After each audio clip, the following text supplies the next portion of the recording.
Hopefully you are watching this video after you've already watched some of the Khan Academy videos about completing the square. In this video, we're just going to do a quick recap. What is completing the square? What is vertex form? And throw in some intercepts for good measure. So completing the square is just a way, it's another method to basically solve a quadratic equation. And completing the square has like parentheses in it and then they're squared. So that is what vertex form is. These are kind of like ideas that go well together. And then we'll also find some intercepts, which we've already done a few times by setting the other variable to 0. So quadratic equations can be in standard form or vertex form. And standard form just looks like this. Our function is ax squared plus bx plus c. And then vertex form comes from when you complete the square of something in standard form. It will be f of x equals a x minus h quantity squared plus k. All right, so standard form, once you complete the square on standard form, you get something that looks like vertex form. Why is vertex form important? Because in a parabola, if you were to graph a quadratic equation, this bottom point here, or if it's going down, the top point, whatever, that's called the vertex. And the vertex is the coordinate point HK. This is H, this is K. So it's just an easier way to find the vertex, and it just allows for potentially easier graphing of a parabola. All right, what is completing the square? That's a great question. Completing the square is a way to either write a quadratic equation in vertex form, or it is potentially a way to solve the quadratic equation. But what does it really mean? It actually means that we're going to be creating a perfect square trinomial. That means that this number here will end up being like, if this is a perfect square, then something's a perfect square trinomial. However, this is not, right? This is not a factorable quadratic. There's not two numbers that multiply to 20 that add up to -8. We could perform the quadratic formula on this and solve it, but we could also complete the square. So our goal is to get a perfect square in there. So what we're going to do is we want to rewrite so we have a little bit of room after the -8x. Then we did say we wanted a perfect square here. Okay, but what perfect square? There's a lot to pick from. What we're going to do is we're going to take half of this value here. So I'll do this off to the side. We'll take half of -8, and then we're going to square it. Okay, so what is half of -8? It's -4. Then when we square it, we'll get positive 16. Now, we can't just add 16 to one side of an equal sign without also adding it to the other side. So we're going to add 16 to this side as well. And why is this important? I'm just going to underline that to show that we did it to both sides. It's important because we've now created what's called a perfect square trinomial here. This can be rewritten as something times itself. That's what a perfect square is. Well, how can we write that? Let's think. What is a number that when squared gives us 16? Well, it's 4, but it also has to add to -8. So it's -4. It's the number that we squared. We can rewrite this as x minus 4 times x minus 4, or x minus 4 quantity squared. If you were to multiply out x minus 4 times x minus 4, you would get back to this right here, these three terms. That is what we just did. We created a perfect square, and trinomial just means three terms. We created a perfect square trinomial because it can be written as something squared. Now we still have all this other junk. So on this side, we still have a 16 plus f of x, and we still have a plus 20. Let's solve for f of x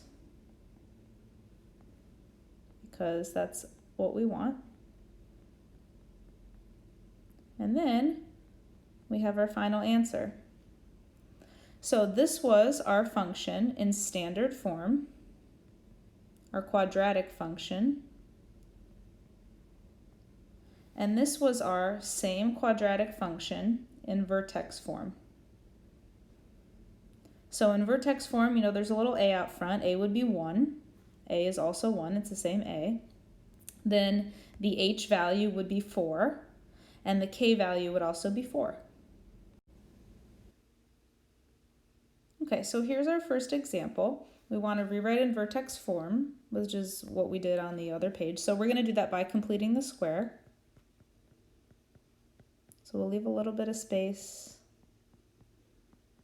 We're going to add something. And we're also going to add that something over on this side too. Now, what is that something? Remember, our process was we take half of b, so half of 14 is 7, and then we square it. So 49 is our value that we're adding, and we have to add it to both sides because that's what an equal sign means, same. All right, what we've just done is we've completed the square, aka we've created a perfect square trinomial. How can we rewrite this? Essentially, we want to factor it, right? So two numbers that multiply to 49 that add to 14. Well, 7, of course, 7 and 7. So we could write that as x plus 7 times x plus 7, or x plus 7 quantity squared, because it is a perfect square. And if you don't want to think about it as factoring, you can really just think, hey, this number here, that's half of this. It's the number that we end up squaring to get this guy. All right, let's solve for f of x by subtracting 49 from both sides. And when we do that,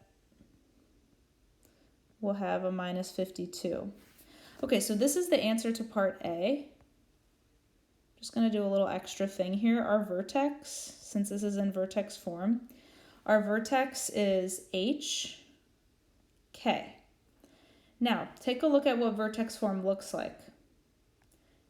H, it has a minus sign in front of it, and k has a positive sign in front of it. That means that whatever you see in here, you take the opposite, and k just stays as is. You could really think about this as x minus negative 7. That's how it would fit into this form. Therefore, our h value is actually negative 7, and our k value is negative 52. So that's real, far away from the origin. That's where the vertex of this parabola is. Okay, our next step is to find the intercepts. And in order to find the intercepts, we have to set the opposite variable to 0. Now, if you recall, f of x is really just y. So what I'm going to do is just rewrite this as y equals. And I'm going to use, you could use either form, really.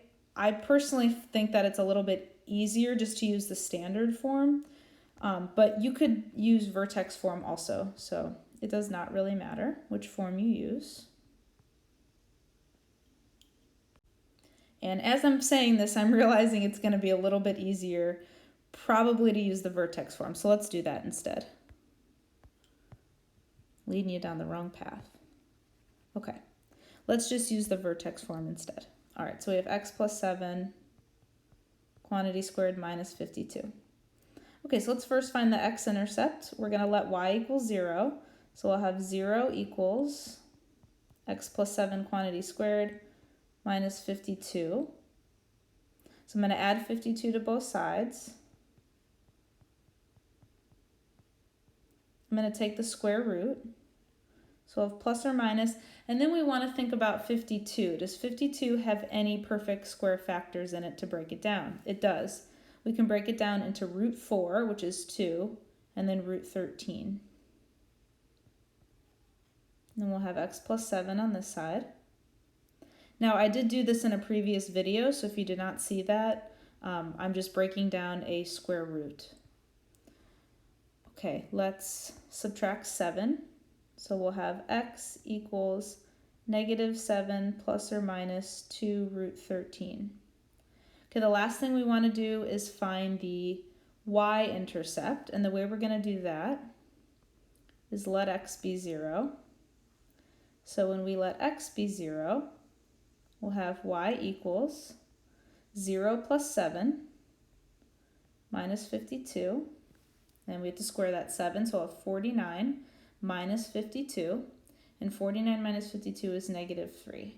So that's our y-intercept, and this is our x-intercepts. We have 2 of them since it's a parabola. All right, this next example will be the last one, and this one's a little bit more difficult because a is not 1 here, so what we're going to do is just factor out the 2. Yeah, you're right, you can't factor a 2 out of a 3, but we don't have to worry about that. So I'll just bring the 2 out front here.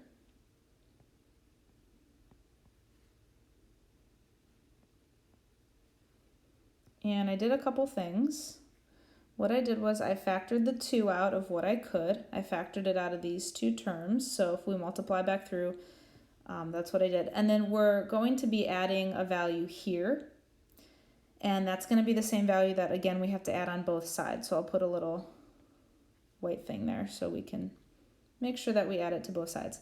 All right. So what we're going to do is, again, take half of this value, so negative 1, and then square it. So positive 1. So we're going to write a little plus 1 inside here. Now, what did we really add to the right side? Not just 1. This one's inside of parentheses. We actually added 2 times this 1 because we have to distribute the 2 through. So we actually added a 2 to this entire side, even though we just wrote a plus 1. So we're going to be adding a 2 to this side as well. All right, and then we just proceed. So this is a perfect square trinomial. How can we rewrite it? We can rewrite this as x minus 1 quantity squared. And the rest of it just stays. And then we'll subtract a 2 from both sides to get f of x by itself. And when we subtract 2, we'll get minus 5. Okay, so we have found vertex form. That's vertex form. What is the vertex, if you're asked? The vertex of this parabola is going to be 1, negative 5. Remember, you take the opposite because there's a minus sign built in, and take just the regular for k. So the vertex here is 1, negative 5. All right, I'm going to leave finding the x and y intercepts as an exercise. So go ahead and pause the video, find them, and then click play to check your solutions. All right, our x-intercepts. I ran out of room for the y, so I'll do that in a second. The x-intercepts, we should be good until about this point. When you take the square root of both sides, we end up having a denominator that has a root in it. And so we have to do what's called rationalizing the denominator to get rid of that root. So we multiply both top and bottom by root 2, the denominator. Root 5 times root 2 is root 10. Root 2 times root 2 is root 4, which is 2, plain old 2. Still a plus or minus because we took a square root. And it still equaled x minus 1 when we took the square root over here. So we added 1. So our solutions, our x-intercepts are 1 plus or minus root 10 over 2. Let's do the y-intercept next. All right, this one's a little bit simpler, a lot simpler. We let x be 0 to find the y-intercept, and we end up getting negative 3. So what I recommend doing is from the get, putting something into your calculator and just seeing what the parabola looks like is very helpful. You can also use your calculator to find roots, to find like the intercepts basically. And so if there's anything on your calculator that you're confused about, I always just do a quick YouTube search. The name of your calculator and then how to find it. Now, you cannot use calculators on this test, but it is a really good checking tool and a learning tool to make sure that you're doing things right.